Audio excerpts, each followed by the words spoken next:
नमस्कार दोस्तों, मेरा नाम है वरद विजय चौहान और मैं आप सभी का मेरे YouTube चैनल में स्वागत कर रहा हूं। दोस्तों, हम सभी पिक्चर परफेक्ट फैमिली चाहते हैं। हम चाहते हैं कि हमारे पास कभी पैसों की कमी ना हो, हम सभी का स्वास्थ्य अच्छा रहे, एक अच्छी बीवी मिले, 2-3 बच्चे हो जाए, एक्सेट्रा एक्सेट्रा, एक अच्छा बड़ा मकान हो, एक्सेट्रा एक्सेट्रा। अभी फॉर एग्जांपल मेरी शादी हुई है, तो मैं मेरी बीवी के साथ जब भी बाहर जाता हूं, तो मुझे मेरे दोस्तों का कपल जो है वो परफेक्ट कपल लगता है एंड वाइस वर्सा। उन्हें भी हमें देख के लगता है कि कितना खुशी से ये लोग एक दूसरे के साथ रहते हैं। सच्चाई क्या है वो ये उन बेचारों को क्या पता। एनीवेज, आज की कहानी है ऐसे ही एक कपल की, जिसकी फैमिली, जिसका लाइफ जो है वो पिक्चर परफेक्ट लाइफ लग रहा था, जिसके लाइफ में जो भी वो प्लान कर रही थी वो सब के सब चीजें प्लान के हिसाब से हो रही थी। लेकिन अचानक जब सब कुछ हैप्पी हैप्पी लगता है, तब ऐसे समय पे जब क्राइम दरवाजे पे दस्तक देता है, तो वो सफर जो है वो बेचारी उस औरत के लिए जिंदगी का उसके आखिरी सफर हो जाता है। और ना केवल उसी औरत का पर उसकी फैमिली जो है वो पूरी की पूरी डिस्टर्ब हो जाती है इस एक क्राइम के वजह से। दोस्तों, आज की कहानी है मंजीत बसरा की। मंजीत बसरा का परिवार भारत छोड़कर वैंकूवर कनाडा में सेटल हो गया था। एक अच्छी लाइफस्टाइल मेंटेन करने के लिए, एक अच्छी लाइफस्टाइल जीने के लिए मंजीत का परिवार जो है वो कनाडा में जाके सेटल हुआ था। मंजीत टीचर होना चाहती थी, उसके लिए उसने कुछ प्रॉपर कदम भी उठाए। कुछ समय बाद वो टीचर हुई भी, और टीचर होने के बाद उसकी मुलाकात होती है मुख्तियार पंघाली से। वो खुद भी टीचर होना चाहते थे। दोनों का ऐसे कहते हैं कि लव एट फर्स्ट साइट था, मतलब एक दूसरे को प्रपोज करने के लिए ज्यादा कुछ समय लगा नहीं, बस एक दूसरे को देखा और प्यार में पड़ गए। जैसे कि हम बॉलीवुड की फिल्मों में देखते हैं कि एक दूसरे को देखने के बाद पीछे से गिटार वायलिन वो सब बजने लगते हैं, वैसे ही कुछ माहौल मुख्तियार और मंजीत के बारे में हुआ था। दोनों ने एक दूसरे के परिवार में ये चीज बता दी। परिवार भी खुश कि चलो बाबा, एक भारतीय से शादी हो रही है और लड़का भी अच्छा है या फिर एक लड़की अच्छी है। ऐसे करके किसी भी परिवार से किसी भी प्रकार का अपोज नहीं हुआ इन दोनों की शादी के लिए। शादी भी कर दी। अभी दोनों एक दूसरे के साथ अच्छी जिंदगी बिता रहे थे। 2003 में इन दोनों को, मंजीत और मुख्तियार को, एक बेटी हुई जिसका नाम रखा था माया। सब कुछ अच्छा चल रहा था, सब कुछ प्लानिंग के मुताबिक चल रहा था। लेकिन ऐसे समय पे जिन बाहर के लोगों को लग रहा था कि मुख्तियार और मंजीत की फैमिली जो है वो काफी हैप्पी गो लकी है, ऐसा आइडियल कपल हम लोग ने आज तक नहीं देखा, अंदर की बातें वो लोग को पता नहीं थी। शादी के कुछ समय बाद, माया के जन्म से कुछ समय पहले, इन दोनों में वाद विवाद शुरू हो गया। मंजीत को जैसे लगा था मुख्तियार के बारे में, शादी के बाद मुख्तियार ने अपना असली रंग जो है वो दिखाना शुरू कर दिया। एक्चुअली हुआ ये था कि मुख्तियार एक कंजर्वेटिव फैमिली से बिलोंग करता था, और मुख्तियार के ख्यालात भी कुछ वैसे थे कि जिन्हों वो टिपिकल मर्द होते हैं ना, जिन्हें लगता है कि मेरी बीवी है तो इसे दिन रात बस मेरी सेवा करनी चाहिए। मैं घर कभी भी लौटूं, भले वो रात के 2-3 बजे क्यों ना हो, बट घर लौटने के बाद मुझे घर गर्मा गर्म खाना मेरी बीवी ने मुझे परोसना चाहिए। ऐसे ख्यालातों वाला मुख्तियार था। और मंजीत एक करियर ओरिएंटेड वुमेन थी।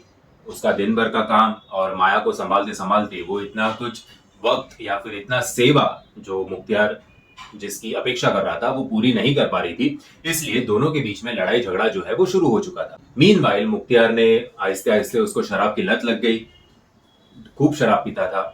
मुख्तियार और मंजीत के साथ मुख्तियार का भाई सुखविंदर रहता था। सुखविंदर को बेसमेंट में रखा गया था, और मंजीत को ऐसे लग रहा था कि मुख्तियार को ये जो शराब की लत लगी है वो सुखविंदर की वजह से लगी है, क्योंकि सुखविंदर शराब का, उसे काफी फैंटेसी थी कि बाहर के पब में जाके दारू पियो, लेट नाइट पार्टीज करो।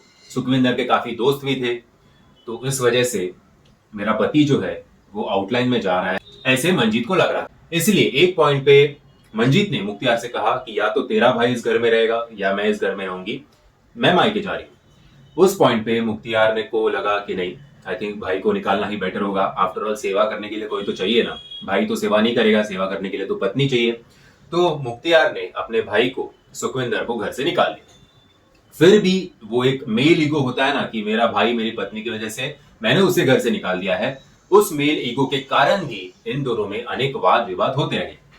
मंजीत ने अपना जो फैमिली प्रॉब्लम है वो खुद के रिलेटिव्स को बताया, खुद के फ्रेंड्स को बताया, लेकिन वो इंडियन सोसाइटी का एक जो माइंडसेट होता है, भले आप बाहर के देश में क्यों ना चले जाओ, पति को मत छोड़ना, हो जाएगा, एडजस्ट हो जाएगा, टाइम विल क्योर एवरीथिंग, ऐसे सारी सलाह मंजीत को मिलती रही।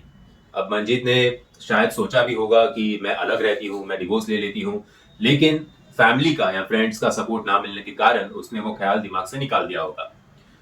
मीनवाइल मंजीत जो है वो डिप्रेशन का भी शिकार हो गई। उसे लग रहा था कि जो मैंने सोचा था मेरे लाइफ के बारे में वैसे तो कुछ हो नहीं रहा। काफी ओवर थिंक करने लगी खुद के लाइफ के बारे में और मुख्तियार के बारे में।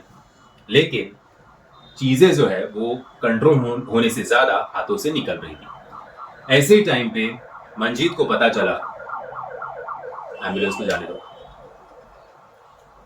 एम्बुलेंस को जाने इसलिए मैंने दिया क्योंकि वैसे भी तो जाने देना चाहिए, लेकिन अभी जो मैं पॉइंट बता रहा हूँ वो काफी इंटरेस्टिंग पॉइंट है और वो काफी इंपॉर्टेंट पॉइंट है और वो इस आवाज में कहीं मर्ज ना हो जाए इसलिए। जब ऐसे मंजीत को लग रहा था कि things are getting out of control, उसी समय मंजीत के दरवाजे पर फिर एक बार एक खुशी ने दस्तक दी। और वो खुशी ये थी कि मंजीत दोबारा से प्रेग्नेंट हुई थी। अभी ऐसे टाइम पर एक्चुअली कोई एडवाइस नहीं करता जब मियाँ बीवी की आपस में ना बन रही हो और ऑलरेडी एक बेटी इन दोनों को होते हुए भी ऐसे टाइम पे सेकेंड चाइल्ड का ख्याल भी नहीं आना चाहिए दिमाग में। लेकिन अभी होने को कौन टाल सकता है। मंजीत जो है वो दोबारा प्रेग्नेंट हुई थी, लेकिन इस टाइम सेकेंड प्रेगनेंसी में मंजीत को ऐसे लगा कि इस प्रेगनेंसी के दौरान मुख्तियार का जो बर्ताव है मंजीत के अगेंस्ट वो थोड़ा बदल रहा है। वो थोड़ा कम शराब पीने लगा है। कम शराब पीने के बाद वो उसका ख्याल भी ज्यादा रखने लगा है। पहले जैसे रात को लेट नाइट पार्टीज करके भी नहीं आता। रात को 2-3 बजे आने के बाद मुझे खाना गर्मा गर्म खाना चाहिए ऐसे भी डिमांड नहीं रखता। तो चीजें जो है वो थोड़ी ट्रैक में आ रही है ऐसे मंजीत को लग रहा था। लेकिन मंजीत को क्या पता था कि ये भी उसे जो लग रहा है वो सिर्फ एक दिखावा है, एक मास्क है। मंजीत जब 4 महीने प्रेग्नेंट थी तब वो प्री नेचुरल योगा क्लासेस को जा रही थी। योगा क्लासेस के बाद एक स्पेसिफिक समय में उसे घर वापस लौटना था, लेकिन जो समय पे उसके घर वापस आना चाहिए वो समय पे वो आई नहीं। 2 घंटे बीत गए, 3 घंटे बीत गए, 5 घंटे बीत गए। अभी मुख्तियार को और घर वालों को चिंता होने लगी कि मंजीत कहाँ गई है। मंजीत के अनेक दोस्तों को फोन किया गया, आजू बाजू के होटल में इंक्वायरी की गई थी, क्योंकि ऐसा मंजीत के घर वालों को पता था कि जब भी मुख्तियार और मंजीत में झगड़ा होता था तब मंजीत बिना किसी को बताए किसी होटल में जाके रहती थी या किसी एक दूर के दोस्त के पास रहती थी। लेकिन इस टाइम ऐसे कुछ हुआ नहीं था। ना वो किसी होटल में थी। अस्पताल में भी पूछा गया कि बाबा प्रेग्नेंट है तो उसे कुछ बीमार फील हुआ रहेगा इसलिए किसी हॉस्पिटल में योगा क्लास के बाद एडमिट हुई रहेगी, तो वो भी सिचुएशन नहीं था। ना वो किसी दोस्त के पास थी। तो मिसिंग होने के 26 घंटे बाद मुख्तियार जो है वो पुलिस में एफआईआर दर्ज करवाता है कि मंजीत मिसिंग है। पुलिस जो है वो छानबीन शुरू कर देती है। मिसिंग होने के बाद, वो मिसिंग हुई थी 16 अक्टूबर 2006 को।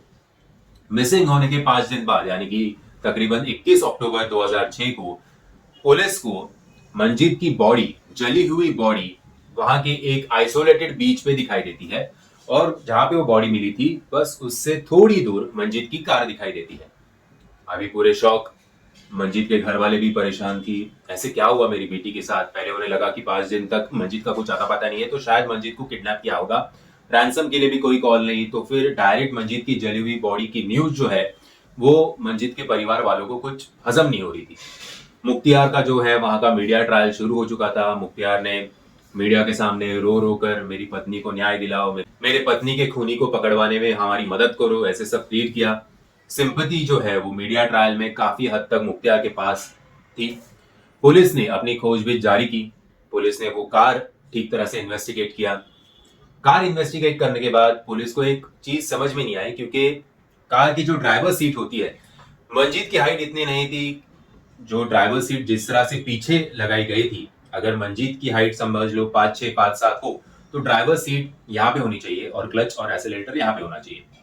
ये जो ड्राइवर सीट इतने पीछे थी तो पुलिस को ऐसे लग रहा था कि मंजीत ने ये गाड़ी खुद ड्राइव नहीं की है, कोई तो 6 फुट का बंदा ये गाड़ी यहाँ तक ड्राइव करके आया है, क्योंकि वो ड्राइवर सीट से ऐसे अनुमान लगाया जा रहा था।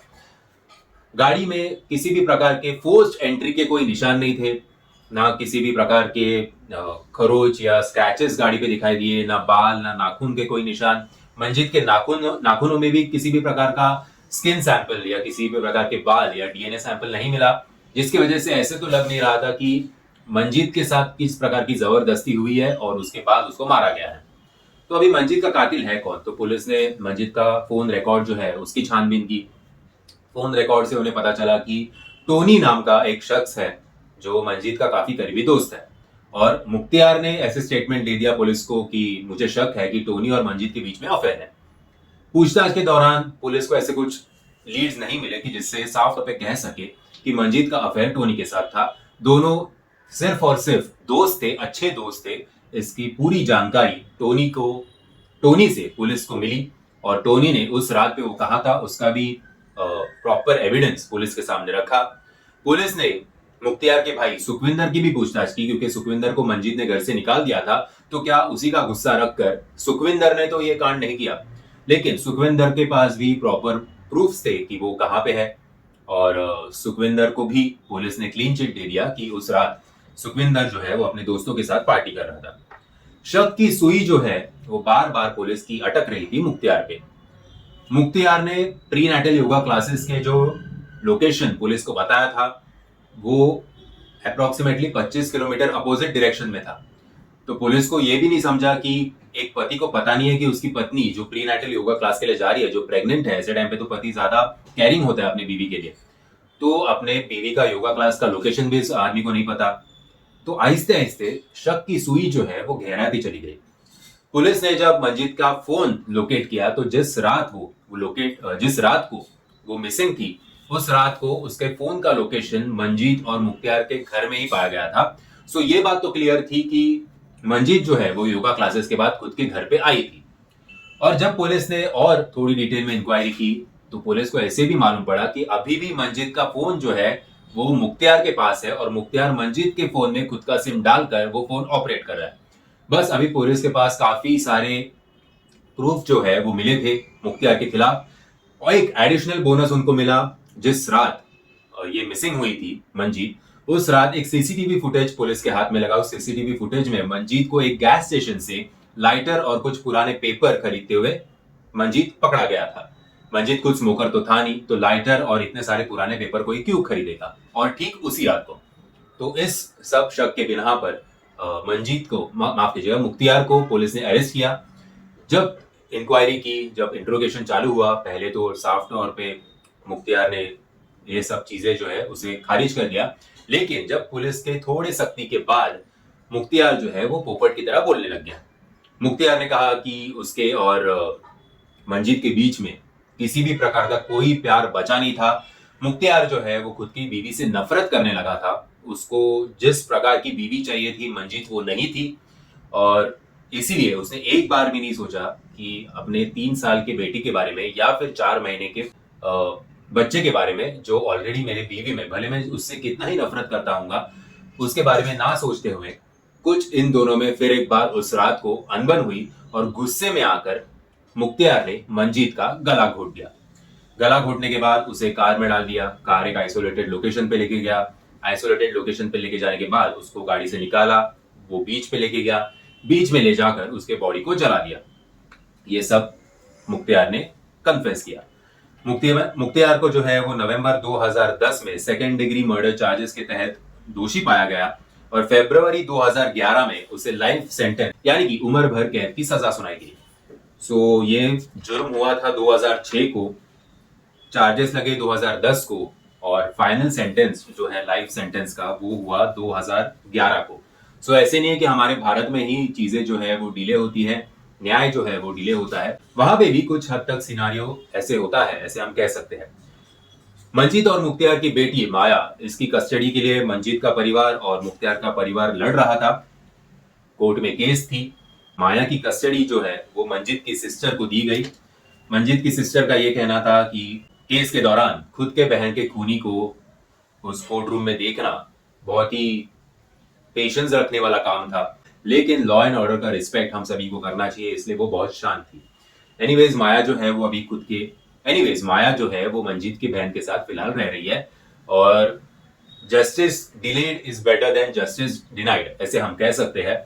और इस केस से हमें ये सीख मिलती है कि हमेशा लाइफ में सब कुछ परफेक्ट नहीं होता। अगर परफेक्ट ना हो तो क्राइम ये रास्ता नहीं है उस इम्परफेक्शन को परफेक्ट बनाने का, हमें कहीं और रास्ते ढूंढने चाहिए।